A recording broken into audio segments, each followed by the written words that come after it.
ശരി, ഡോക്ടർ മോഹൻ വർഗീസ്, അതായത് കേസിൻ്റെ മെറിറ്റിലേക്ക് വന്നാൽ കള്ളപ്പണം വെളുപ്പിച്ചു എന്ന് അടിവരയിട്ട് പറയുന്നുണ്ട്.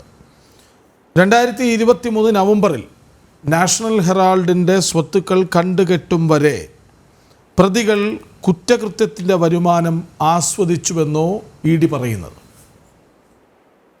ഇവിടെ ശ്രീ കൃഷ്ണരാജ്, ഞാനതിലേക്ക് വരാം. ആ കേസിൻ്റെ മെറിറ്റ് അല്ലെങ്കിൽ അന്യായങ്ങളെക്കുറിച്ച് ഒരു പൊതുധാരണയുടെ അടിസ്ഥാനത്തിൽ അത് വരാം. അതിന് മുമ്പ് എനിക്ക് ശ്രീ N. ശ്രീകുമാർ സാറ് പറഞ്ഞ 2 വാദഗതികൾ അതിനെ കുറിച്ചൊന്ന് കമൻറ്റ് ചെയ്യണമെന്ന ആഗ്രഹമുണ്ട്. ഒന്ന്, ഒരു കാര്യത്തിൽ തീരുമാനമായിരിക്കുന്നു. നാഷണൽ ഹെറാൾഡ് എന്ന ദിനപത്രം, അതായത് associated journals limited holding company, അതുപോലെ ഇന്ത്യൻ നാഷണൽ കോൺഗ്രസ് എന്ന സംഘടന, രാഷ്ട്രീയ പാർട്ടി, അതോടൊപ്പം ചേർത്ത് വായിക്കേണ്ട ഒന്നാണ് യങ് ഇന്ത്യൻ ലിമിറ്റഡ്.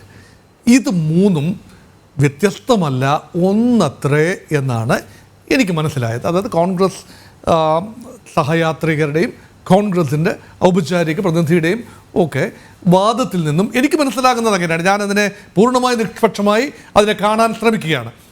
അത് അല്ല എങ്കിൽ തിരുത്തണം. താങ്കളുടെ അവസരങ്ങൾ വരുമ്പോൾ അത് തീർച്ചയായിട്ടും അത് തിരുത്തി പോകണം. ഇവിടെ എൻ്റെ മനസ്സിനെ മതിക്കുന്ന ഒരു ചോദ്യമുണ്ട്.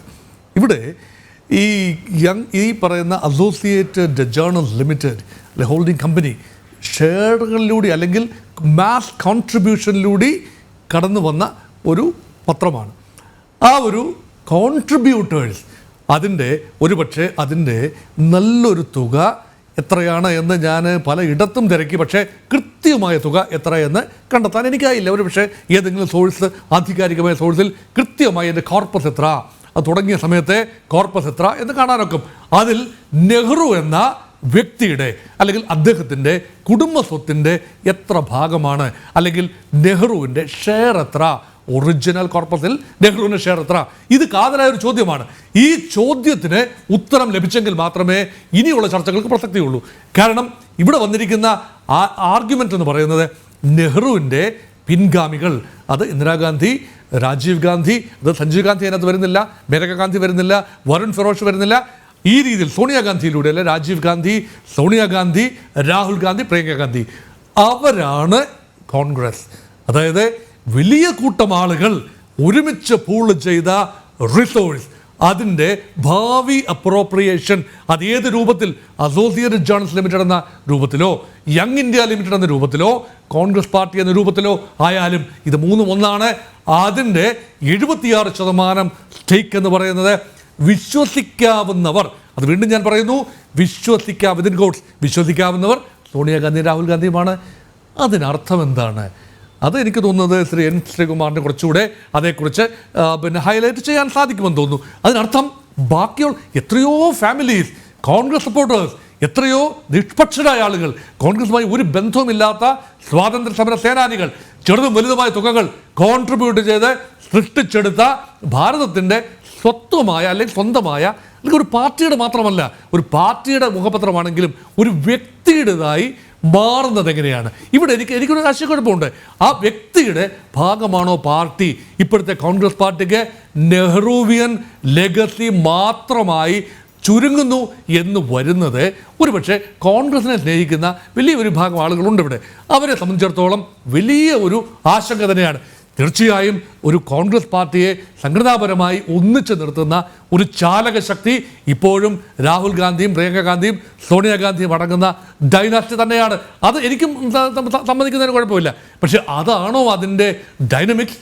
ഇവിടെ ഡോക്ടർ ശശി തരൂർ ഉൾപ്പെടെയുള്ള ആളുകൾ ആ ഒരു ഡൈനാസ്റ്റിക് ഒരു റൂളിനെതിരെ മത്സരിക്കുന്ന ഒരു കാഴ്ച വരെ കണ്ടു. അപ്പോൾ കോൺഗ്രസിൽ ഡൈനാസ്റ്റിക്ക് പുറത്ത് ഒരു ഭാവി ഇല്ല എന്ന് മുൻകൂട്ടി ധാരണയിൽ ആണോ ഇങ്ങനെയൊരു ഡീൽ?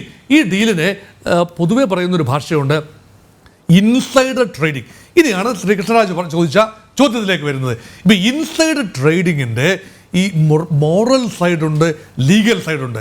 അതിൻ്റെ മോറൽ സൈഡ് അവിടെ നിൽക്കട്ടെ, കാരണം അത് എത്ര ഡിബേറ്റ് ചെയ്താലും നമുക്ക് തീരില്ല. എന്നാൽ ലീഗൽ സൈഡുണ്ട്. ഇവിടെ മണി ലോണ്ടറിങ്ങിൻ്റെ ഒരു വിഷയം വരുന്നു എന്നതാണ് ചോദ്യം. ഈ prevention of money laundering act ഇതനുസരിച്ചാണല്ലോ ED ഇപ്പോൾ മുന്നോട്ട് പോയിരിക്കുന്നത്. ഇവിടെ ഒരു പ്രത്യേക സാഹചര്യത്തിൽ പ്രത്യേക പർപ്പസിന് വേണ്ടി രൂപീകരിച്ച ഒരു പത്രം പൂട്ടേണ്ടി വന്നപ്പോൾ അതിൻ്റെ സാഹചര്യം എന്തോ ആയിക്കോട്ടെ, കോൺഗ്രസ് ഭരണത്തിൻ്റെ സമയത്ത് 2008-09 അത് പൂട്ടിപ്പോകേണ്ടി വന്നപ്പോൾ ആ തുക കോൺഗ്രസ്സിന് ഏറ്റെടുക്കണം, അല്ലെങ്കിൽ തിരിച്ചു പിടിക്കണം, നഷ്ടപ്പെടാതെ പോകണം. അതിനുവേണ്ടി കോൺഗ്രസ് പാർട്ടി ചെറിയൊരു തുക മുടക്കി എന്ന് സത്യമാണ്. അത് കോൺഗ്രസ്സിന് മുടക്കാം. പക്ഷേ അത് മുടക്കുമ്പോൾ അതിൻ്റെ ഉടമസ്ഥാവകാശം കോൺഗ്രസ്സിനാണ് പോകേണ്ടത്. അല്ലാതെ ഗാന്ധി നെഹ്റു ഫാമിലിയുടെ ഒരു വളരെ അടുത്ത് നിൽക്കുന്ന മോത്തിലാൽ വോറ എക്കാലത്തും അടിയുറച്ച കോൺഗ്രസ്സുകാരനായിരുന്നു. അതുപോലെ തന്നെ ഗാന്ധി നെഹ്റു ഫാമിലിയുടെ അകത്തളങ്ങളിൽ സ്വാധീനമുള്ള അഹമ്മദ് പട്ടേലും മോത്തിലാൽ വോറയും ഒക്കെ തന്നെയായിരുന്നു ആ കാലഘട്ടത്തിൻ്റെ കോൺഗ്രസ്. ഇപ്പോഴത്തെ KC വേണുഗോപാൽ എന്നതുപോലെ കോൺഗ്രസിൻ്റെ വിശ്വസ്ത മുഖങ്ങൾ. ഭാവിയിൽ ഒരു പിളർപ്പുണ്ടായാൽ പോലും ഏതെങ്കിലും ഒരു വിഭാഗം ഇതിൻ്റെ നിയന്ത്രണം, ഈ ആസ്തികളുടെ, അത് 680 കോടിയാകട്ടെ 2000 കോടിയാകട്ടെ, അതിൻ്റെ നിയന്ത്രണം കൊണ്ടുപോകരുത്, അത് ഡൈനാസ്റ്റിക് കോൺഗ്രസിലേക്ക് മാത്രം വരണം എന്ന് പറയുമ്പോൾ അതിൻ്റെ പിന്നിലെ ഇത് അഴിമതി മാത്രമല്ല, അതിൻ്റെ പിന്നിലെ ഒരു സങ്കുചിതത്വം അതിന് മാറി നിന്ന് നോക്കുമ്പോൾ അത് കാണേണ്ടതുണ്ട്. അതേക്കുറിച്ചുള്ള വിശകലനങ്ങൾ ഉണ്ടാകേണ്ടതാണ്. അതുകൊണ്ട് 2 കാര്യങ്ങളാണ്. ഒന്ന്, ഇങ്ങനെ ഒരു ധാരണ ഉണ്ടാക്കി അത് ഇന്ത്യയുടെ നിയമവ്യവസ്ഥ അനുവദിക്കുന്നുണ്ടോ? ഒരു ജേണൽ, അതിൻ്റെ ഹോൾഡിംഗ് കമ്പനി, അതും ഒരു രാഷ്ട്രീയ കക്ഷി, ആ രാഷ്ട്രീയ കക്ഷിക്ക് വേണ്ടി 2-3 പ്രധാനപ്പെട്ട നേതാക്കൾ, അവർക്ക് ആ ഹോൾഡിംഗ് സ്റ്റേക്ക് ലഭിക്കുന്നു. ആ രീതിയിലേക്ക് കാര്യങ്ങൾ നിയമത്തിൻ്റെ ഒരു അരികു പറ്റി അത് ചെയ്യുമ്പോൾ അതിൽ കൃത്യത വരുത്തേണ്ടത് ആവശ്യമാണ്. ED ഒരു കേസ് ഫയൽ ചെയ്തു. EDയുടെ കേസിൻ്റെ ഈ എന്താണ് സ്ട്രൈക്ക് റേറ്റ് വളരെ മോശമാണ് എന്നത് ഞാനും അത് സമ്മതിച്ചു തരുന്ന കാര്യമാണ്. ശ്രീ റോണി കെ ബേബി പറയുന്ന ആ ഒരു കാര്യം. 2 കേസിലാണ് ഇവിടെ ED കുറ്റപത്രം നൽകി കേസ് വിചാരണ ചെയ്ത് ഇത്. പക്ഷേ പലതും അന്വേഷണ ഘട്ടത്തിലാണ്. അത് മുഴുവൻ കേസിൻ്റെ വിധി വന്നിട്ടില്ല എന്ന് ഓർക്കണം. അതുകൊണ്ട് EDയുടെ സ്ട്രൈക്ക് റേറ്റ് മോശമാണ് എന്ന ഒറ്റ കാരണത്താൽ ഈ കേസിൽ മെറിറ്റ് ഇല്ല എന്ന് കൃത്യമായി പറയാനാവുമോ എന്ന ന്യായമായ സംശയവും എനിക്ക് ഉയർത്തേണ്ടതുണ്ട്.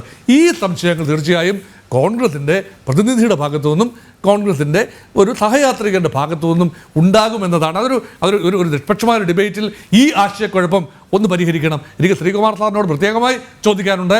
നാളുകളിലെ കോൺഗ്രസ് സോണിയാഗാന്ധിയും രാഹുൽ ഗാന്ധിയും പ്രിയങ്ക ഗാന്ധിയും മാത്രമടങ്ങുന്ന ആ ഒരു ചിന്താസരണിയിൽ മാത്രം, ആ ഒരു ജിനിയോളജി പാറ്റേണിൽ മാത്രമാണെന്ന് ആധികാരികമായി തന്നെയാണ് സാർ